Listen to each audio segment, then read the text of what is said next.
প্রথমেই বলি, টেন্স কথার অর্থ হচ্ছে কাল, এবং এক কথায় টেন্স কি, ক্রিয়ার কালকেই টেন্স বলে। কিন্তু ক্রিয়ার কাল কি? ক্রিয়া কথার অর্থ ক্রিয়াপদ, অর্থাৎ ক্রিয়াপদটা কোন সময়ের বোঝাচ্ছে সেটাকেই বলা হচ্ছে ক্রিয়ার কাল। আরও ভালোভাবে বোঝার জন্য আমি 3টি উদাহরণ এখানে ব্যবহার করছি। রাম ভাত খায়, রাম ভাত খেয়েছিল, রাম ভাত খাবে। অর্থাৎ আমরা প্রধান 3টি টেন্স পেলাম: present tense, past tense, future tense. এই প্রতিটি টেন্সকে আবার 4টি করে ভাগে ভাগ করা যায়। সিম্পল বা ইনডিফিনাইট, যার বাংলা অর্থ সাধারণ; continuous, ঘটমান; perfect, পুরাঘটিত; perfect continuous, পুরাঘটমান।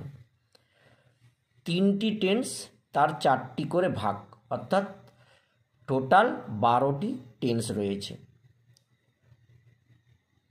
Present indefinite, present continuous, present perfect, present perfect continuous; past indefinite, past continuous, past perfect, past perfect continuous; future indefinite, future continuous, future perfect, future perfect continuous. বাংলায় যদি বলি, present indefinite সাধারণ বর্তমান, present continuous ঘটমান বর্তমান, present perfect পুরাঘটিত বর্তমান, present perfect continuous পুরাঘটমান বর্তমান। এই রকমভাবে বাকি দুটো টেন্সও আমরা বলতে পারি। তাহলে টোটাল 12টা টেন্স। কিন্তু আমাদেরকে প্রেজেন্টের 4টি ভাগ, পাস্টের 4টি ভাগ এবং ফিউচারের প্রথম 2টি ভাগ ভালোভাবে জানতে হবে। কারণ ফিউচারের অন্য যে 2টি ভাগ, সেই ফিউচার পারফেক্ট আর ফিউচার পারফেক্ট কন্টিনিউয়াসের এখনের খুব একটা ব্যবহার নেই গ্রামারে, এবং আমাদের রাইটিং স্কিল কোনো কিছুতে সেরকম ব্যবহার নেই। অর্থাৎ আমাদেরকে প্রথম 10টি টেন্স ভালোভাবে জেনে নিতে হবে। প্রেজেন্ট টেন্সের প্রথম ভাগ প্রেজেন্ট ইনডিফিনাইট, সাধারণ বর্তমান। কাকে বলে না, বর্তমানকালে কোনো কাজ সাধারণভাবে ঘটে বোঝায়। সাধারণভাবে বলতে কি, খাই, যাই, পড়ি, খেলি, ক্রিয়াপদগুলো সাধারণ বোঝালে তখনই আমরা বুঝে নেব এটা সাধারণ বর্তমানকাল, অর্থাৎ প্রেজেন্ট ইনডিফিনাইট টেন্স। ক্রিয়াপদগুলো দেখে সবসময় আমাদেরকে টেন্সটা চিনতে হবে। এটা সবসময় আমাদের মাথার মধ্যে রাখতে হবে, না হলে আমরা বাংলা থেকে ইংরেজিতে ট্রান্সলেট করতে পারবো না। এই জন্যে আমরা বাংলা রূপটা প্রতিটা টেন্সে আমরা জানব। প্রেজেন্ট ইনডিফিনাইট টেন্সে বাংলা রূপটা কীরকম না, ক্রিয়াপদগুলো সাধারণ হবে। খাই, যাই, পড়ি, খেলি, এরকম কিছু সাধারণ ক্রিয়াপদ থাকবে। পড়ি, খাই,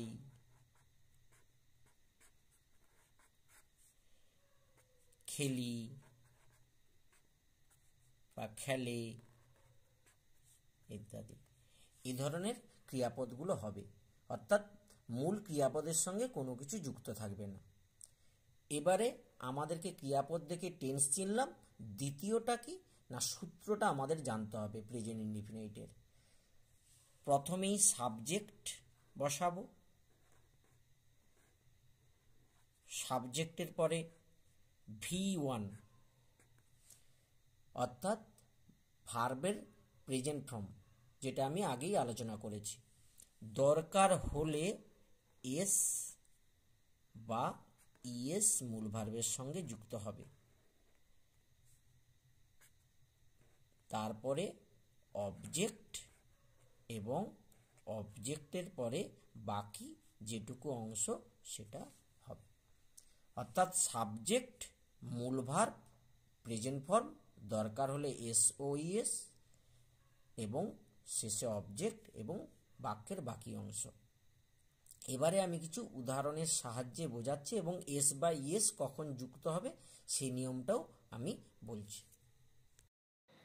সাবজেক্ট যদি থার্ড পারসন সিঙ্গুলার নাম্বার হয় সেক্ষেত্রেই কেবলমাত্র মূল ভার্বের শেষে অর্থাৎ V1-এর শেষে এস বা ইয়েস যুক্ত হয়, অর্থাৎ থার্ড পারসন হতে হবে এবং সিঙ্গুলার অর্থাৎ একজনকে হতে হবে, তাহলেই কেবলমাত্র আমরা ভার্বের শেষে এস বা ইয়েস যুক্ত হবে। সাবজেক্টটি যদি থার্ড পারসন হবে এবং সিঙ্গুলার হবে, সেই একটা ক্ষেত্রেই আমরা ভার্বের শেষে এস বা ইয়েস যুক্ত করব। যেরকম আমি ভাত খাই, সে ভাত খায়, তাহারা ভাত খায়। প্রথমেই আমাদের কাজটা ক্রিয়াপদটা দেখে টেন্সটা চিনে নেওয়া, কারণ টেন্স হচ্ছে ক্রিয়ার কাল। ফার্স্ট কাজ আমাদেরকে ক্রিয়াপদ দেখে কোন টেন্স চিনে নেওয়া। তাহলে ক্রিয়াপদগুলো এখানে সাধারণ, তাহলে আমরা চিনে নিলাম এটা প্রেজেন্ট ইনডিফিনিট টেন্স। এবারে দ্বিতীয় কাজ আমাদের সূত্রটাকে মাথায় আনা, অর্থাৎ সূত্রটা কি না, সাবজেক্ট যুক্ত V1 এস বাই এস যুক্ত অবজেক্ট। সাবজেক্ট কে ভাত খায়, আমি, আই সাবজেক্ট হয়ে গেল। এরপরে V1 অর্থাৎ ভার্ব ক্রিয়াপদ, ক্রিয়াপদটা খাই, ইট। এবারে দেখব এস বাই এস যুক্ত হবে না হবে না, যেহেতু আইটা ফার্স্ট পারসন অর্থাৎ কোনো যুক্ত হবে না। আই ইট রাইস, আর আদার্স কোনো অংশ নেই, এখানেই ফুল স্টপ হয়ে গেল।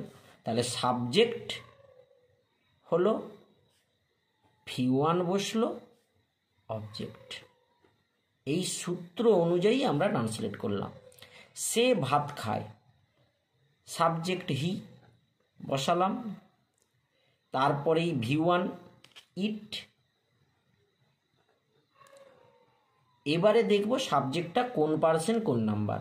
তাহলে হিটা কি কোন পার্সন না থার্ড পার্সন। আমি বলে দিয়েছিলাম আই আর we first person, you second person, বাদ বাকি যত সাবজেক্ট আসবে সমস্ত থার্ড পার্সন। তাহলে হিটা থার্ড পার্সন এবং একজনকে অর্থাৎ সিঙ্গুলারকে বোঝাচ্ছে, এই জন্যেই এইখানে আমরা ভার্বের শেষে এস যুক্ত করব। হিটা থার্ড পার্সন সিঙ্গুলার নাম্বার, এই জন্য এস যুক্ত করলাম। হি ইটস রাইস, সেই আমরা সূত্র ফলো করলাম, সাবজেক্ট মূল ভার্ব, এখানে এস যুক্ত হলো, অবজেক্ট। তাহারা ভাত খায়, দে সাবজেক্ট, ইট। এইবারে আমরা বসানোর পরে দেখব এস বাই এস যুক্ত হচ্ছে না হচ্ছে না। দেটা থার্ড পারসন কিন্তু এটা সিঙ্গুলার নয়, এটা প্লুরাল, অনেকজনকে বোঝানো হচ্ছে, সেই জন্যে কিন্তু আমরা এস বাই এস যুক্ত করব না। একমাত্র সাবজেক্ট থার্ড পারসন এবং একজন অর্থাৎ সিঙ্গুলারকে বোঝালেই কেবলমাত্র এস বাই এস যুক্ত হবে। এক্ষেত্রে দে থার্ড পারসন কিন্তু প্লুরাল নাম্বার, এই জন্য কিন্তু আমরা যুক্ত করব না এস বাই এস। রাইস, সেই সূত্র ফলো হলো সাবজেক্ট V1 অবজেক্ট।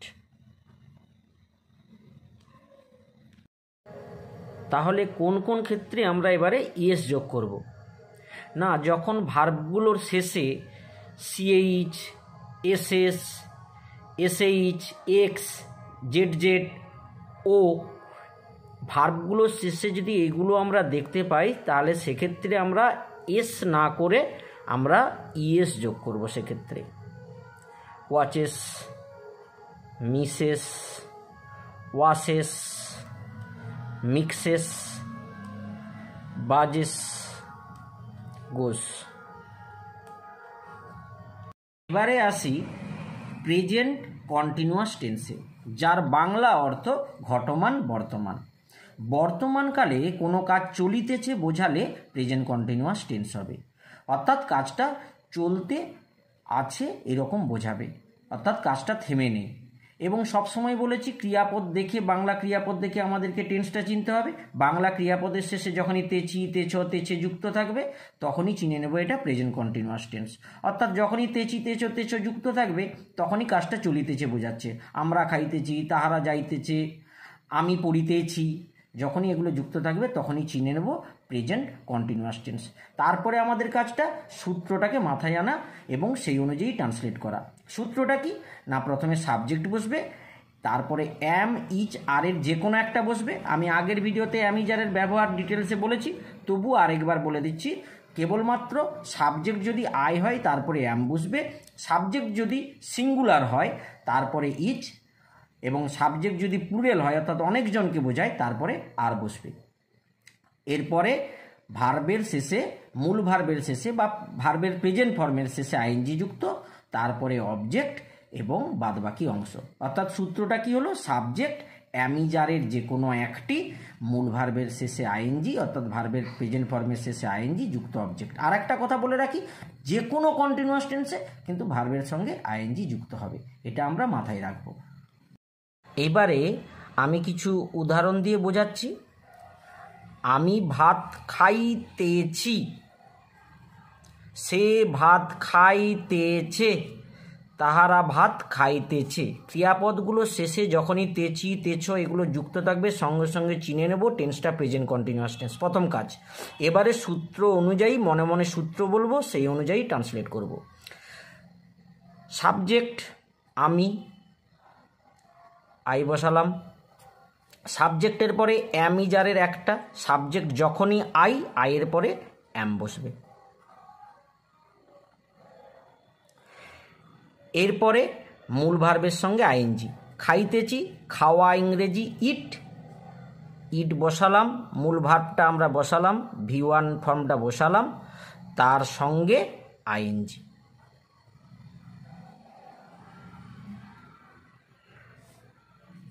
ভাত কি খাইতেছি, ভাত কি দিয়ে প্রশ্ন করলেই অবজেক্ট পাবো, তাহলে ভাত, রাইস। সাবজেক্ট বসলো, সাবজেক্টের পরে অ্যামিজারের একটা বসলো, তারপরে V1 সঙ্গে আইএনজি যুক্ত অবজেক্ট। অর্থাৎ সূত্র অনুযায়ী আমরা শুধুমাত্র ট্রান্সলেট করলাম।